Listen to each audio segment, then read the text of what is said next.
बिस्मिल्लाहिर्रहमानिर्रहीम, अस्सलाम वालेकुम। मैं हूं ईसा नकवी। आज दिन है जुमे का, तारीख है 15 अक्टूबर। आप सबको मालूम है कि चीन और भारत के दरमियान लाइन ऑफ एक्चुअल कंट्रोल पर मामलात को सुलझाने के लिए, तनाव में कमी और फौजें पीछे हटाने के लिए होने वाला मुज़ाकरात का 13वां दौर नाकाम हो गया। उसके बाद अब अरुणाचल प्रदेश का महाज गर्म होता हुआ नज़र आ रहा है चीन और भारत के दरमियान।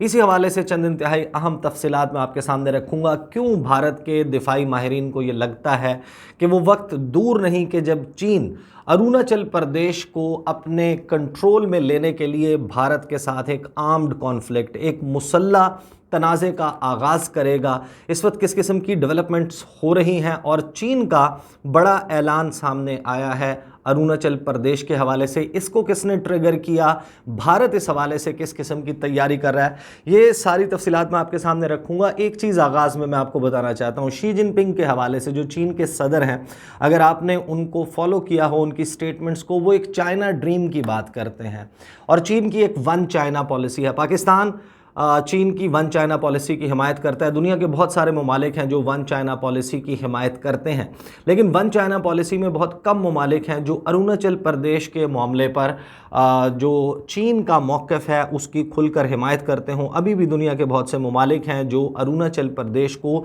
भारत की रियासत तस्वुर करते हैं। अब इस हवाले से जो चीन की वन चाइना पॉलिसी है उसमें साउथ चाइना सी का मामला है, ताइवान का, हांगकांग का, तिब्बत का, सिंकियांग का, उनके जो डिफरेंट एरियाज़ हैं उसके हवाले से। अब ये जो चाइना ड्रीम है शी जिनपिंग का, या फिर आप इसको कह लें कि वन चाइना पॉलिसी, इसमें चीन समझता है कि तारीख़ी एतबार से जो जो इलाके माजी में चीन का हिस्सा रहे उनको आज भी चीन का हिस्सा होना चाहिए। इसी वजह से वो अक्सर इसके हवाले से ऐलान करते हैं शी जिनपिंग के हम इन तमाम एरियाज़ को रीयूनिफिकेशन इनकी करेंगे, इनको दोबारा से अपने साथ मिलाएंगे। कोई किसी भी वजह से जुदा हो गया, उसको किस जो है वो तारीख़ में किस वजह से उसको अलहदा होना पड़ा या फिर उस अलहदगी को चीन को कबूल करना पड़ा, उस बात से हट के वो अब ये कहते हैं कि अब हम चीन को मुत्तहिद करेंगे, रीयूनिफाई करेंगे दोबारा से। अब इसके लिए आप सबको मालूम है कि ताइवान वाले मामले पर क्या चल रहा है। मैं एक सेपरेट वीडियो के ताइवान का और चीन के दरमियान क्या मामला है, क्या इसके हिस्टोरिकल पर्सपेक्टिव क्या है, वो आने वाले दिनों में करूँगा। और अब क्योंकि महाज बड़ा गर्म होता हुआ नज़र आ रहा है भारत और चीन के दरमियान, इनका भी एक मिलिट्री कंपैरिजन एक शॉर्ट डॉक्यूमेंट्री की सूरत में आपके सामने रखूँगा कि चीन और भारत कहता तो ये है कि हम एक दो तरफ़ा महाज की तैयारी कर रहे हैं जिसमें बैक वक्त भारत मुकाबला करेगा चीन और पाकिस्तान की अफवाज का। लेकिन अगर मवाजना किया जाए तो चीन और भारत के दरमियान मिलिट्री कंपैरिजन क्या बनता है, इसके हवाले से मैं इंशाल्लाह अगले चंद ही रोज़ में 5 से 6 दिन में आपके सामने एक शॉर्ट डॉक्यूमेंट्री रख दूंगा। अभी आ जाते हैं, जो ताइवान वाला मामला चल रहा था उसमें सदर शी जिनपिंग का एक बयान आया। बीबीसी की स्टोरी मेरे सामने मौजूद है जो उन्होंने रिपोर्ट की कि China's president Xi Jinping has said that reunification with Taiwan must be fulfilled as heightened tensions over the island continue. कि उन्होंने कहा कि रीयूनिफिकेशन करनी है ताइवान की, और फिर साथ ही उन्होंने ये कहा कि हम पूरी कोशिश करेंगे कि अमन के साथ, आराम और सुकून के साथ ताइवान वाला मामला हल कर लिया जाए, उसको रीयूनिफाई कर लिया जाए, मुत्तहिद दोबारा से कर लिया जाए चीन के साथ। इस हवाले से बीबीसी ये कहता है कि चीन ने अगरचे अमन के साथ ये सा मामला हल करने की बात की है, लेकिन चीन ने कभी भी रूल आउट नहीं किया, ये बात रद्द नहीं की कि अगर मामला पुरअमन तरीके से हल नहीं होता तो फिर क्या चीन फुली ये काम करेगा, ज़ोर ज़बरदस्ती करेगा, अस्करी कुव्वत का इस्तेमाल करेगा। इस हवाले से चीन ने कभी क्लैरिफाई नहीं किया ऑफिशियली कि हम ऐसा नहीं करेंगे। अब इसी बात को बुनियाद बनाकर, और क्योंकि साइमल्टेनियसली मुज़ाकरात का 13वां दौर नाकाम हो गया था, भारत के कुछ डिफेंस एक्सपर्ट्स हैं, प्रवीण समाने हैं, वो कहते हैं कि जो PLA ने, जो पीपल्स लिबरेशन आर्मी है चीन की, उसने 2018 में जंग की तैयारी शुरू कर दी थी और 2023 तक PLA मुकम्मल तौर पर तैयार होगी। उसकी जो वॉर प्रिपेयर्डनेस है, जंग के लिए तैयारी है, वो पूरे तरीके से मुकम्मल हो जाएगी। और इंडिया के हवाले से उन्होंने फिर साथ ही कहा कि अगर इंडिया इसी तरीके से एग्रेसिव इन्वॉल्वमेंट रखता है क्वाड में, चौकड़े में, उसमें, और साथ ही जो है वो जिस किस्म की पोस्चरिंग चल रही है उसकी चीन के ख़िलाफ़ और अमेरिका की पॉलिसी को टो कर रहा है भारत, तो फिर 2 से 5 साल उनकी असेसमेंट है। अब प्रवीण स्वाने जो हैं वो भारतीय आर्मी में भी सर्व कर चुके हैं, एक मैगज़ीन जो है उसको एडिट भी करते हैं, मुख्तलिफ़ किताबें लिखी हैं, और चीन, पाकिस्तान और इंडिया के दरमियान जो डायनामिक्स हैं उनको बड़े बेहतर तरीके से समझते हैं। उनका ये ख्याल है कि 2 से 5 साल में ये जंग हो जाएगी, और किसी भी वक्त 2 से 5 साल का वक्त वो देते हैं कि उसके बाद किसी भी वक्त भारत और चीन के दरमियान ये जंग छिड़ सकती है। अब इस हवाले से उन्होंने ये भी कहा कि ये बहुत क्विक होगी, स्विफ्ट होगी, कोई बहुत प्रोलॉन्ग्ड किस्म की जंग नहीं होगी और डिसाइसिव होगी, ये नतीजा खेज होगी। ऐसा नहीं होगा कि ये मामला स्टेलमेट पर ख़त्म हो जाए कि भारत और चीन जिन पोजीशंस पर हैं वहीं रहें। वो कहते हैं कि इसका नतीजा ज़रूर निकलेगा और ऑक्यूपेशनल होगी। अब ऑक्यूपेशनल की जब वो बात करते हैं, जाहिर है वो ये बात नहीं कर रहे कि भारत चीन का कोई हिस्सा जो है उसके ऊपर कब्जा कर लेगा। इसका मतलब यह है कि उनके असेसमेंट के मुताबिक चीन जो है वो भारत के ऊपर और भारत के हिस्सों के ऊपर कब्जा करेगा। उसमें जो 2 नोन इलाके हैं, जिसमें लद्दाख का मामला शामिल है जहां पर चीन का क्लेम है, इसी तरीके से अरुणाचल प्रदेश है, तो इन दोनों के रेफरेंस में वो ये बात कर रहे हैं। मल्टी डायमेंशनल होगी कि इसमें सिर्फ कन्वेंशनल वॉरफेयर नहीं होगी, मुख्तलिफ जो जंगी हरबे हैं आजकल इस्तेमाल होने वाले, जिसमें साइबर भी शामिल है, जिसमें कन्वेंशनल और अनकन्वेंशनल वॉरफेयर शामिल है, ये तमाम हरबे इस हवाले से शामिल होंगे। फिर साथ ही उन्होंने शी जिनपिंग की जो ट्वीट है, जो गुफ्तगू है बीबीसी ने, जिसके हवाले से जो है वो स्टोरी भी की, मैंने अभी आपको कोट किया, उसके हवाले से वो कहते हैं कि शी जिनपिंग ने जो बात की है कंप्लीट रीयूनिफिकेशन की बात कर रहे हैं कि मुकम्मल रीयूनिफिकेशन होगी चाइना की, और उन्होंने साथ ही ये कहा कि पीसफुल हो सकती है ताइवान के साथ, लेकिन भारत के अरुणाचल प्रदेश को जब भी वापस शामिल करने की कोशिश करेगा चीन, तो वो लड़ाई और जंग के नतीजे में होगा।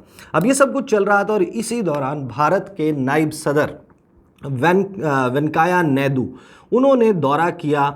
वो गए अरुणाचल प्रदेश, वहाँ पर जो उनकी स्टेट असम्बली है वहाँ पर उन्होंने खिताब किया। अब इस हवाले से चीन के जो वजारत ख़ारजा के तर्जुमान हैं ली जियानज़ाओ, उनकी जो रेगुलर प्रेस ब्रीफिंग हुई उसमें सवाल किया गया कि भारत के नायब सदर जो हैं वो उन्होंने अरुणाचल प्रदेश का दौरा किया है और चीन समझता है कि अरुणाचल प्रदेश वो साउथ तिब्बत बनता है, वो हिस्सा है तिब्बत का, तो इस एरिया में किसी भारतीय ऑफिशियल का जाकर खिताब करना, इसका विज़िट करना कैसा है। उसके ऊपर जो जवाब दिया ली जियानज़ाओ ने वो बड़ा वाज़े करता है कि चीन के अज़ाइम क्या हैं। और फिर मैं आता हूं कि भारत इस हवाले से क्या तैयारी कर रहा है।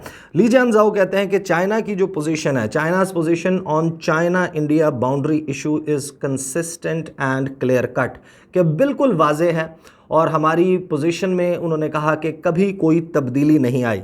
चीन की हुकूमत ने कभी भी रिकग्नाइज़ नहीं किया, तस्लीम नहीं किया सो कॉल्ड अरुणाचल प्रदेश, जिसको उन्होंने कहा कि जिसको इस्टेब्लिश किया भारत ने यूनिलैटरली एंड इलीगली, कि उसको जो है वो गैर कानूनी तरीके से और यकतरफा तौर पर इस्टेब्लिश किया गया अरुणाचल प्रदेश को। साथ ही वो ये कहते हैं कि जो इंडियन साइड है वो उसके किसी भी लीडर का अरुणाचल प्रदेश का विज़िट, उसको हम स्ट्रांगली अपोज करते हैं, उसकी मुखालफत करते हैं। साथ ही उन्होंने कहा कि चीन भारत से कहता है कि कोशिश करे और अर्ज किया उनको कि चाइना की जो कंसर्न्स हैं इस हवाले से, अरुणाचल प्रदेश के हवाले से, उनको एड्रेस करे। Stop taking any action that would complicate and expand the boundary issue.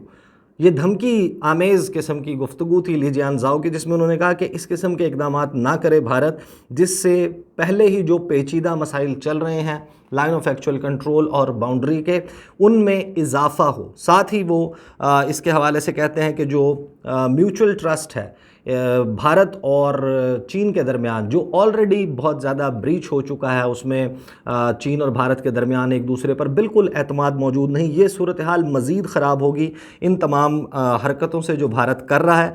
और फिर साथ ही उन्होंने कहा कि अगर स्टेबिलिटी चाहते हैं, इस्तेहकाम और अमन चाहता है भारत चीन के साथ, तो फिर बॉर्डर एरियाज़ में इन तमाम मामलात को सुलझाना होगा। अब ये तो सारी सिचुएशन थी जो चीन ने जिस तरीके से ये मामला रखा। अब साइमल्टेनियसली भारत को मालूम है कि शोडाउन तो होना है चीन और भारत के दरमियान।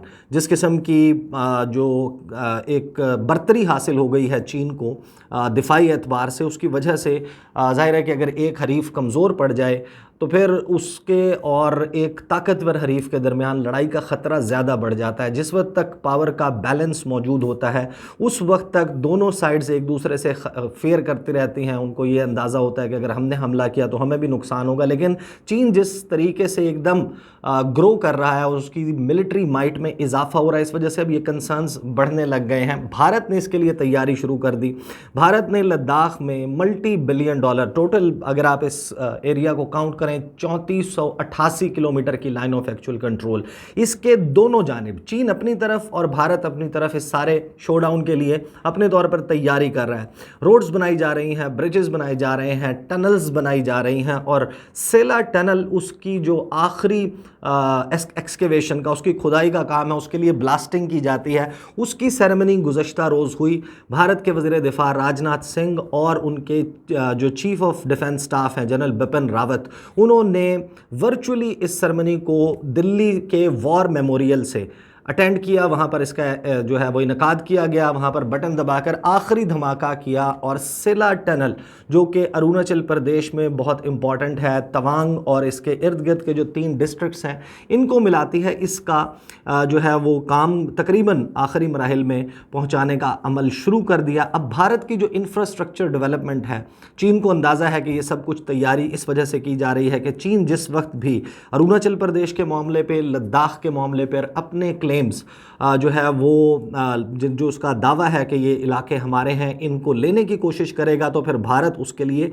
तैयारी कर रहा है। इस वजह से सारा माहौल गर्म हो गया। थोड़ा सा ये समझ लेते हैं कि एग्जैक्टली मसला है क्या, मामला क्या है जिसकी वजह से जो चीन है उसके लिए अरुणाचल प्रदेश बहुत अहम है। इसको समझने के लिए आप अंदाज़ा लगा लें कि जो अरुणाचल प्रदेश है वो एक्सट्रीम जो नॉर्थ ईस्टर्न स्टेट बनती है भारत की। भारत का सिलीगुड़ी पास, जिसको चिकन्स नेक कहते हैं, 20 से 21 किलोमीटर का वो रास्ता जो 7 रियासतों को भारत के बाकी हिस्से से मिलाता है।